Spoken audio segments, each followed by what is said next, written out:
नमस्कार, कानपुर वार्ता में आपका स्वागत है। मैं हूँ आलोक पाल। कृपया इस चैनल को देखिए, लाइक कीजिए, शेयर कीजिए और सब्सक्राइब ज़रूर कीजिए। कल संसद परिसर में जो घटना घटित हुई, उसको जब थोड़ा गंभीरता से सोचा गया, गंभीरता से उस पर ध्यान दिया गया, तो कुछ यूँ लगा कि क्या राहुल गांधी के करियर को दाँव पर लगाने के बाद भी कांग्रेस पार्टी अपने लक्ष्य में सफल हो पाई? ये एक बड़ा प्रश्न है। क्योंकि जिस तरह से कांग्रेस पार्टी ने कोशिश की, किस चीज़ की? कि जो संसद में संविधान पर बहस हुई, उस बहस के बाद जिस तरह से भारतीय जनता पार्टी के कई वक्ताओं ने लोकसभा में भी और राज्यसभा में भी और ख़ास तौर से गृह मंत्री अमित शाह ने जिस तरह से कांग्रेस की बखिया उधेड़ी, उसके बाद कांग्रेस पार्टी को ये लग रहा था कि जो भी अभी ये बहस हुई है, उस बहस में जो कांग्रेस पिछड़ गई है, या यूँ कह लें कि कांग्रेस की जिस तरह से नैरेटिव के स्तर पर पिटाई हुई है, तो वो उस बहस को डिरेल करना चाहती थी, उसे पब्लिक डोमेन से हटा लेना चाहती थी और उसके लिए उसने जो तरीका अपनाया, वो था अमित शाह के भाषण के एक 11 सेकंड के वीडियो क्लिप को उठा करके ये प्रदर्शित करने की कोशिश की कि Amit Shah doctor B R Ambedkar का अपमान कर रहे हैं और इसी को लेकर के उसने हंगामा खड़ा किया और उस हंगामे में वो जब बहस मंगलवार को खत्म हो गई, तो बुधवार से उसने प्रोटेस्ट करना शुरू किया और गुरुवार को जो कुछ भी संसद परिसर में घटित हुआ, वो बेहद निंदनीय था। अब यहाँ पर एक ध्यान देने वाली बात ये है कि जो भी घटित हुआ संसद परिसर में, क्या वो अनायास हुआ? क्या अचानक ऐसा हुआ कि दोनों दलों के जो सांसद थे वो आमने-सामने आ गए, वो आपस में धक्का-मुक्की हो गई, या ये जानबूझकर किया गया था? जाँच तो आगे जो होगी वो होगी, लेकिन अभी तक जो वीडियो क्लिप्स सामने आ रहे हैं, वीडियो सामने आ रहे हैं, तो उसमें ये स्पष्ट है कि कांग्रेस पार्टी ने राहुल गांधी के नेतृत्व में जानबूझकर इस घटना को अंजाम देने की कोशिश की। इस पूरे घटनाक्रम में जो सबसे निंदनीय बात ये हुई वो ये कि एक तो 2 सांसद वहाँ पर घायल हो गए और उसके बाद राहुल गांधी का जो एटीट्यूड था और जो कांग्रेस का एटीट्यूड था, वो बहुत ही निंदनीय था।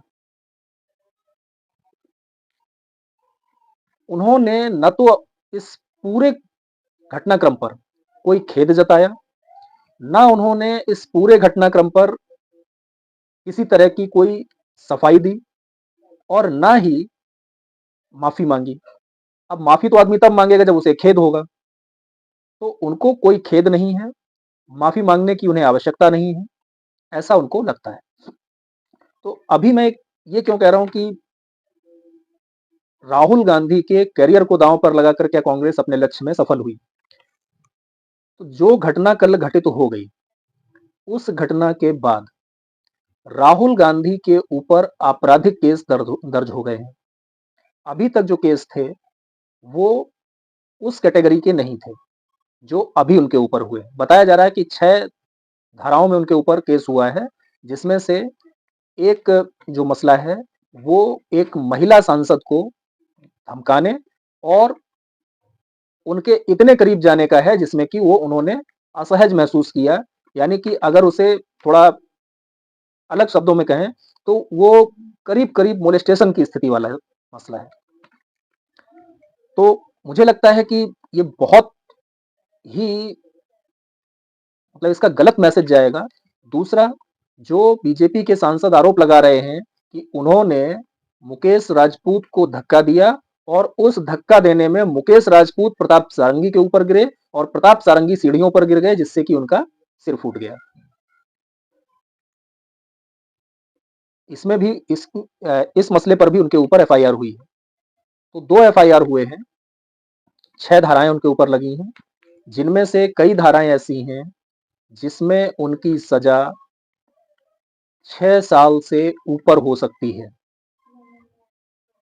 और कुछ में सजा 3 साल से अधिक की हो सकती है, कुछ में उससे कम भी है, अगर वो आरोप साबित हो जाते हैं तो।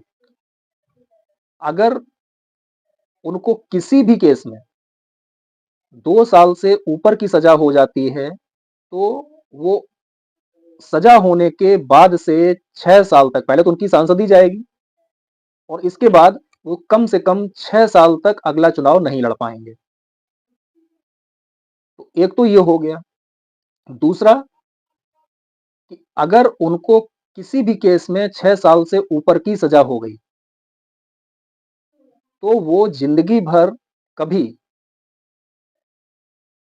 संसद और विधानसभा का चुनाव नहीं लड़ पाएंगे। तो ये हुआ राहुल गांधी के पॉलिटिकल करियर को दांव पर लगाना। वैसे कांग्रेस पार्टी की इस तरह की आदत रही है कि उसने अपने विरोधियों को निपटाने के लिए, अपने विरोधियों को हराने के लिए बहुत बार ऐसे लोगों का साथ दिया है जो कि, या ऐसे घटनाक्रम हुए हैं जिनमें कांग्रेस पार्टी खुद समाप्त हो गई है। अगर आप सबसे ताजा उदाहरण लेना चाहें तो सबसे ताजा उदाहरण है दिल्ली का। 2011-12 में जब अरविंद केजरीवाल और अन्ना हजारे ने प्रदर्शन करना शुरू किया था लोकपाल को लेकर के, उसके बाद इन्होंने चुनौती दी अरविंद केजरीवाल को और उनकी टीम को। अन्ना हजारे तो बाहर हो किनारे हो गए थे, तो उन लोगों को इन्होंने चुनौती दी कि आप एक राजनीतिक दल बनाइए और मुकाबला कीजिए हमसे। उन्होंने एक राजनीतिक दल बना लिया। जब राजनीतिक दल बन के तैयार हुआ और उसने चुनाव लड़ा 2013 का, तो जो विधानसभा के परिणाम आए उसमें शायद 33 या 34 सीटें भारतीय जनता पार्टी को मिली थी, 28 सीटें आम आदमी पार्टी को मिली थी और 8 सीटें मिली थी कांग्रेस पार्टी को। कांग्रेस पार्टी जो कि सत्ताधारी पार्टी थी, पिछले 15 साल से दिल्ली की सत्ता में थी, उसने एक आत्मघाती कदम उठाया। किस लिए? कि बीजेपी सत्ता में ना आने पाए और दिल्ली में कांग्रेस हमेशा के लिए समाप्त हो गई। आम आदमी पार्टी जो वोट लेकर के आई उसमें से अधिकांश वोट जो था वो कांग्रेस पार्टी का था, लेकिन कांग्रेस के रणनीतिकारों को ये बात समझ में नहीं आई और उन्होंने बैठे बिठाए एक बवाल मोल ले लिया और एक नई पार्टी को, जो यदि वह चुनाव न जीतती या उस चुनाव में सरकार न बना पाती तो शायद उसका कोई भविष्य ना होता, लेकिन कांग्रेस ने केवल इसलिए कि बीजेपी सत्ता में ना आ जाए अपने आप को दिल्ली में खत्म कर लिया। उससे पहले का अगर आप उदाहरण लें तो आप उत्तर प्रदेश का ले सकते हैं कि उत्तर प्रदेश में बहुजन समाज पार्टी का नया नया उदय होना शुरू हुआ था। बहुजन समाज पार्टी के पास कोई बड़ा वोट बैंक नहीं था सिवाय दलितों के। कांसीराम और मुलायम सिंह यादव के बीच में 1993 के चुनाव में एक समझौता हुआ, 1993 के विधानसभा चुनाव में एक समझौता हुआ और उस समझौते में समाजवादी पार्टी जो कि नई नई बनी थी और कांग्रेस बहुजन समाज पार्टी के बीच में एक समझौता हो गया और उस समझौते में दोनों पार्टियों ने मिलकर के चुनाव लड़ा और मुझे एग्जैक्ट नंबर याद नहीं, लेकिन जहां तक शायद 60 के आसपास कुछ सीटें जीतने में कामयाब हुई थी बहुजन समाज पार्टी और 100 से कुछ ज्यादा सीटें जीतने में कामयाब हुई समाजवादी पार्टी। मुलायम सिंह यादव मुख्यमंत्री बने और इसके बाद जब बीएसपी और सपा के बीच में एक खटपट हो गई तो कुछ दिन तक बीजेपी ने समर्थन दिया बीएसपी को, मायावती मुख्यमंत्री बनी और फिर बाद में वो सरकार बहुत लंबी नहीं चल पाई। नतीजा ये हुआ कि वो विधानसभा पूरी नहीं हुई और कुछ समय बाद वहां पर चुनाव कराने पड़े। जब वहां पर चुनाव हुए तो कांग्रेस पार्टी ने बीएसपी के साथ समझौता किया और बीएसपी ने कांग्रेस को शायद 125 या 100 सीटें दी थी चुनाव लड़ने को। उस समय उत्तर प्रदेश में विधानसभा में 425 सीटें हुआ करती थी। कांग्रेस पार्टी कमजोर थी, लेकिन इतनी कमजोर नहीं थी कि वो इस स्तर तक गिर जाती। लेकिन कांग्रेस ने केवल ये सोच करके कि जो उसका दलित वोट उससे खिसक गया था वो वापस उसके पास आ जाएगा, और जब कांग्रेस और बीएसपी मिलकर के चुनाव लड़ेंगे तो मुसलमान भी उसके साथ आएगा, और जो ब्राह्मण वोट उस समय तक कांग्रेस के साथ होता था वो उसे लगता था कि वापस उसी के पास आ जाएगा।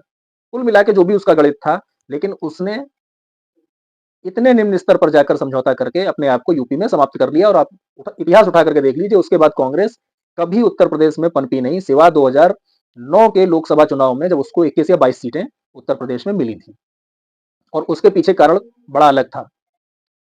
अब हाल में जो हुआ है संसद परिसर में, तो उसमें तो उसने अपने नेता को ही दांव पर लगा दिया, अपने नेता के करियर को ही दांव पर लगा दिया। लक्ष्य क्या था? लक्ष्य यही था कि जो बहस हुई है संसद में, उस बहस से लोगों का ध्यान भटकाना। तो कांग्रेस क्या उसमें सफल हुई है? कुछ हद तक कहा जा सकता है कि सफल हुई है, कि जो ध्यान लोगों का इस पर था कि कांग्रेस ने किस तरह से डॉक्टर बी आर अम्बेडकर का अपमान किया, किस तरह से अपने फायदे के लिए कानूनों में बदलाव किए, कैसे कैसे कानून लेकर के आई, उसे राष्ट्र की चिंता कितनी रही कितनी नहीं रही, इन सब चीजों का जो असर बहुत ज्यादा हो सकता था, तो उसको कुछ हद तक तो उसने कर्टेल कर लिया। लेकिन जो घटना कल घटित हुई उसके बाद क्या हुआ? उसके बाद जो नैरेटिव था, जो बीजेपी अक्सर नैरेटिव बनाती है कि कांग्रेस पार्टी में बहुत ज्यादा एरोगेंस है, वो अपने समक्ष किसी को खड़ा नहीं होने देना चाहती है, और अगर कोई खड़ा होने की कोशिश करता है तो उसको ये न केन प्रकारेण रोकने की कोशिश करती है, उसके लिए उसे चाहे जितने षड्यंत्र करने पड़े। और उस नैरेटिव को दोबारा से बीजेपी ने पुनर्स्थापित कर दिया। अब हुआ क्या कि राहुल गांधी को संसद में जाने के लिए, जहां पर सांसद प्रदर्शन कर रहे थे उसके दोनों तरफ एक कॉरिडोर टाइप का बना दिया था सुरक्षा कर्मियों ने, वहां से जाने का रास्ता था। लेकिन राहुल गांधी ने कहा नहीं, मैं प्रधानमंत्रियों के परिवार से आया हुआ लड़का, मेरे सामने लोगों की इतनी औकात कि मेरा रास्ता रोक दें। तो जबरदस्ती उनके बीच से निकलने की कोशिश की, और उसमें जो धक्का मुक्की हुई, उस धक्का मुक्की में राहुल गांधी ने जानबूझ के धक्का दिया या धोखे में हो गया, जैसा भी हुआ, लेकिन कुल मिलाकर के उस धक्का मुक्की में बीजेपी के 2 सांसद घायल हो गए, और एक सांसद को अपमानित महसूस होना पड़ा, जो कि महिला सांसद थी। अब बीजेपी ने उस नैरेटिव को पुनर्स्थापित कर दिया है कि कांग्रेस पार्टी और राहुल गांधी न केवल बहुत ज्यादा एरोगेंट हैं, बल्कि इनके अंदर से जो एंटाइटलमेंट का जो भाव है वो कम होने का नाम नहीं ले रहा है। मुझे लगता है कि इतना सब करने के बाद भी, राहुल गांधी के पॉलिटिकल करियर को दांव पर लगाने के बाद भी, शायद कांग्रेस पार्टी कुछ पाने में कामयाब नहीं रही है, बल्कि वो कहीं ना कहीं उसने कुछ गंवाया ही है। पहले तो संविधान के मुद्दे पे उसकी छीछा लेदर हो गई, खुद कांग्रेस ने प्रस्ताव दिया था कि संविधान पर चर्चा होनी चाहिए। इसके बाद अंबेडकर के मुद्दे पर मुझे लगता है कि कांग्रेस अगर इतना विरोध न करती तो अंबेडकर का मुद्दा वो सामने नहीं आता। बीजेपी ने और बीजेपी के समर्थकों ने जिस तरीके से, वो करीब 3.25-4 मिनट का वीडियो है पूरा अम्बेडकर के विषय में, जिसको लेकर के, जिसकी 11 सेकंड की क्लिप काट करके कांग्रेस ने हंगामा खड़ा किया, वो घर घर पहुंचाया जा रहा है। उससे जो नुकसान होगा, इसके बाद जो धक्का मुक्की वाला कांड हो गया संसद परिसर में, उससे जो बना बनाया नैरेटिव था, कुछ हद तक कांग्रेस कामयाब हो रही थी उस पूरी बहस से लोगों का ध्यान भटकाने में। वो ध्यान भले ही भटक गया हो, लेकिन वापस राहुल गांधी और कांग्रेस पर आ गया कि ये पार्टी बहुत ही एरोगेंट और एंटाइटलमेंट के अहंकार से भरी हुई है। इस विषय पर आप भी अपने विचार व्यक्त कर सकते हैं। आपसे एक बार फिर से अनुरोध है कि कृपया इस चैनल को देखिए, लाइक कीजिए, शेयर कीजिए और सब्सक्राइब जरूर कीजिए। बहुत बहुत धन्यवाद। नमस्कार।